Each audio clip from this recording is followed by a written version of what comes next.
Shalom. Shalom. I'm so honored to be here and speak with you today. I want to say, though I am a member of Beth Shalom, I don't represent all of the members of Beth Shalom, right? I am but a little speckle, and we all contribute to the community.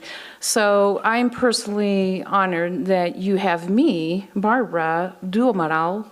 I am originally from Portugal, and so I'll give you a little bit of background. My birthplace is, I was born on the Azores, Portugal. They're an archipelago of off the coast of Portugal. I don't know if you're familiar, but it's mid-Atlantic. And born and raised there, of course, I'm bilingual. I speak Portuguese and I speak English, and I also dabble in French. I am a lifelong learner, just like yourselves. I have a bachelor's in management, I have a BS in French translation, and a doctorate in adult and higher education. I am an MSU alumna, so Bobcat for a long time, very long time.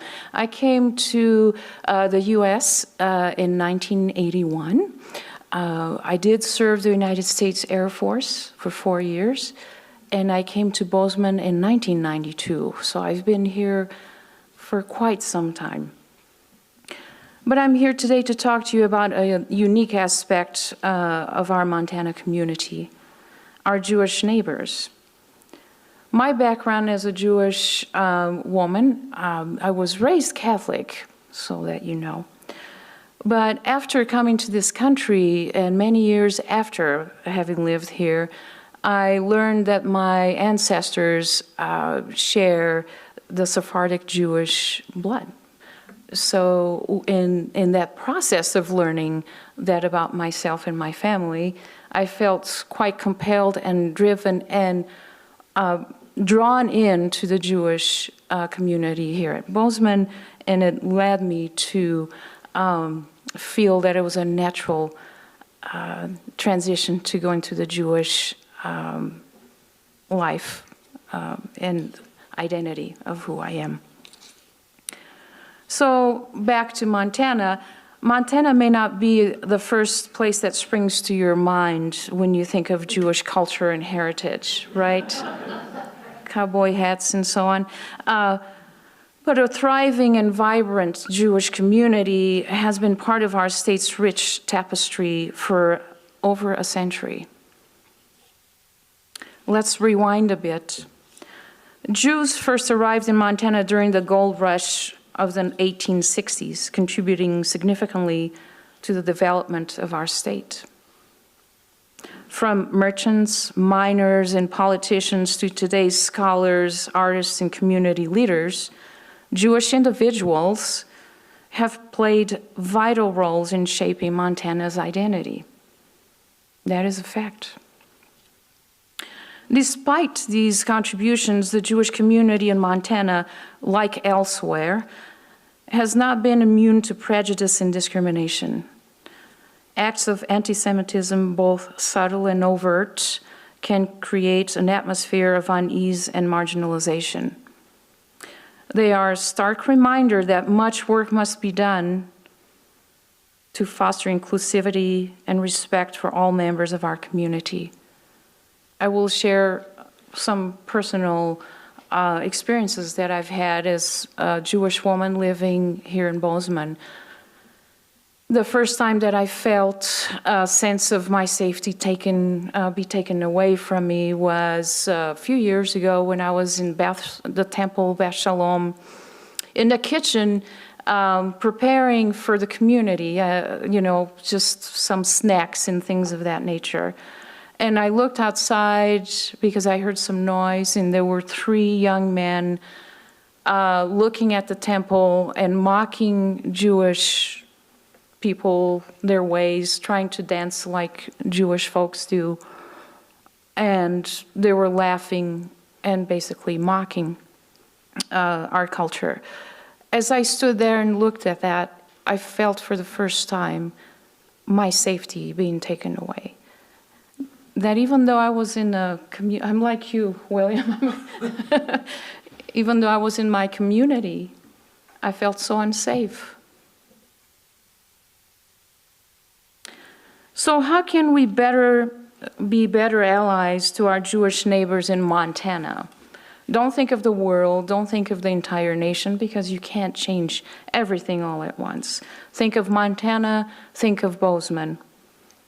The first thing I would say, we need to educate ourselves, and you have that already going for you. You consider yourselves as lifelong learners. Thank you, I appreciate that, and that's why I'm here today, right? But educate, understand the history, the traditions, and the values of Jewish culture, and how vital they are. Jewish culture is vibrant and diverse, and I'm a good example of that. Born in the Azores as a Catholic young, woman or child, then I come to this country. I go through a beautiful journey of experiencing Christianity and then understanding my Jewish ancestry and being drawn into the Jewish community naturally. So I am a representation of that diversity. So as our culture is vibrant and diverse, it stretches back thousands of years and encompasses many beliefs, practices, and traditions. We can participate in local events like the Jewish Film Festival, if that comes back again, visit synagogues, or engage with educational resources offered by organizations like the Montana Association of Jewish Communities. That was number one, so educate yourselves. Be aware of the Jewish culture and its value to our Montana heritage. Number two, it's essential to stand against anti-Semitism actively. You may ask, what does standing against look like?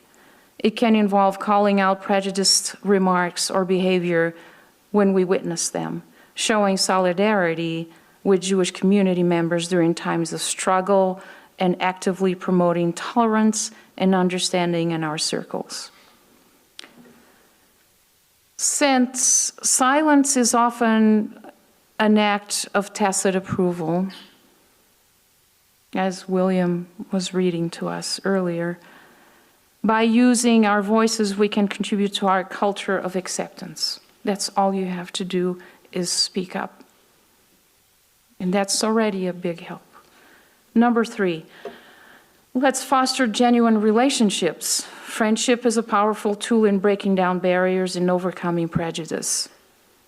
We can bridge cultural gaps and build a stronger, more inclusive community by getting to know our Jewish neighbors, not as group representatives, but as individuals with unique stories and experiences. So you get to experience my story today, but there are so many more at Beth Shalom and many others who are in our community who do not go to temple.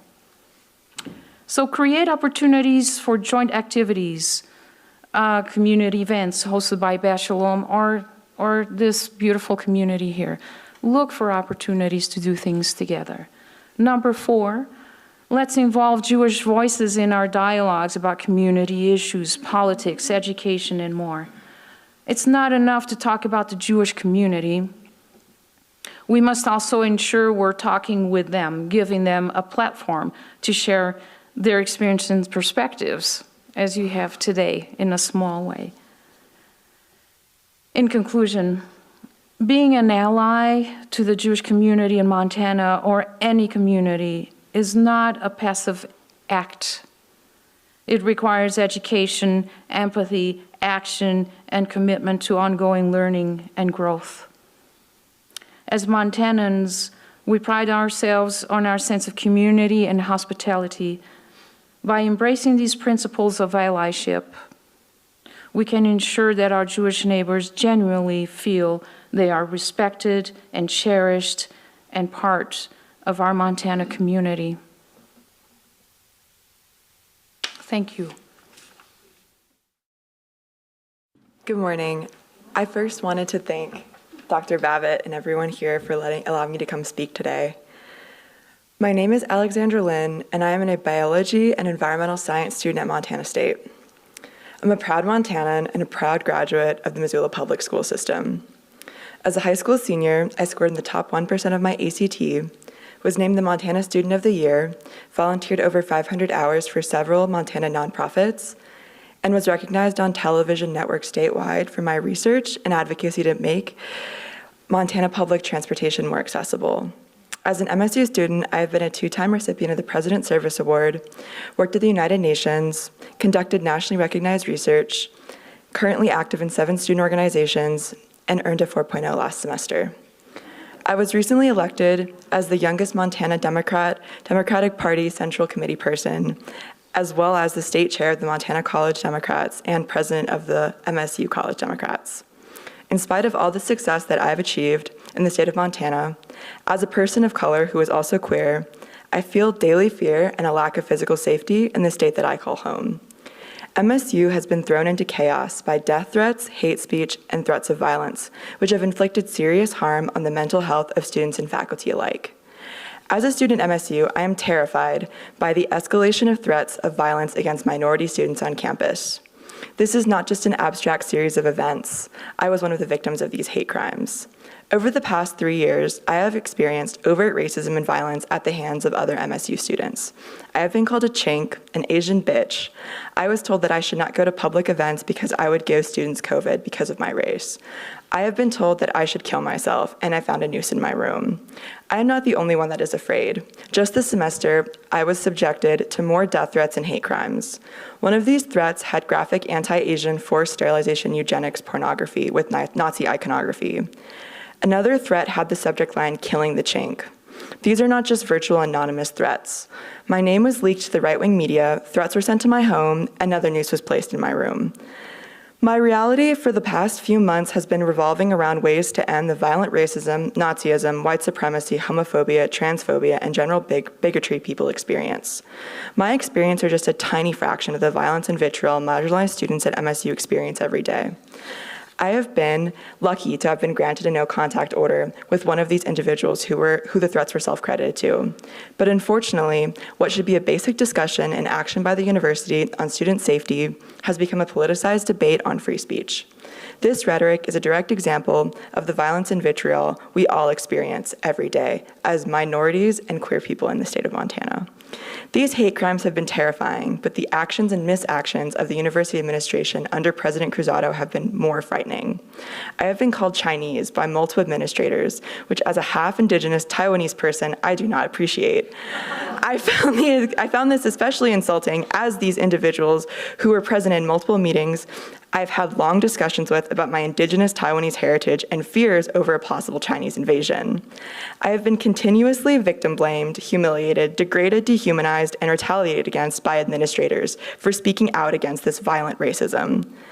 I have witnessed senior administrators compare pride flags to Nazi and Confederate flags and state that it is okay to use racial slurs on campus and no punishments will result for using them against students or faculty. One of the most disgusting things I've heard a university president say was, quote, "Because the Queer Straight Alliance exists on campus, a white supremacy club could start on campus and the university wouldn't stop them." All of the anti-Asian and anti-Semitic hate crimes have yet to be acknowledged by the Executive Council, who continuously deny their occurrence and severity despite open FBI, UPD, Bozeman PD, and Gallatin County Sheriff investigations. The behavior of the Executive Council has been so egregious, a human rights alert has been placed against MSU. It is currently the only alert in the state. The campus climate and the Executive Council's harmful response has warranted condemnation from Stop Asian American Pacific Islander Hate, AAPI Hate, the Free and Fair Coalition, including the ACLU of Montana, Bridger Care, Empower Montana, Forward Montana, Montana Human Rights Network, Montana Women Vote, Planned Parenthood, Advocates of Montana, Transvisible, Western Montana LGBTQ Center, National Queer Asian Pacific Islander Alliance, AAPI Equity Alliance, and many other nonprofit organizations. The alleged negligence and illegal actions by the MSU administration has also prompted a Department of Education Office of Civil Rights case, one of the largest in Montana history. The severity of the situation has also required the involvement of the Department of Justice. Our campus is in crisis. Change is needed more than ever. The status quo is placing students in real danger. I urge you to be an active bystander and speak up against hate when you see it. There's been a 339% increase in the last 2 years in Asian American Pacific Islander hate in the United States and approximately 600% increase in the state of Montana. I've sent Dr. Babbitt a recommended anti-hate reading list and the signups for free bystander intervention trainings to support LGBTQIA community and xenophobic harassment, as well as AAPI harassment on June 14th and 15th, respectively. I really urge you to sign up. It's free and will be a really great experience. And I'm also open to any questions if I have any time left.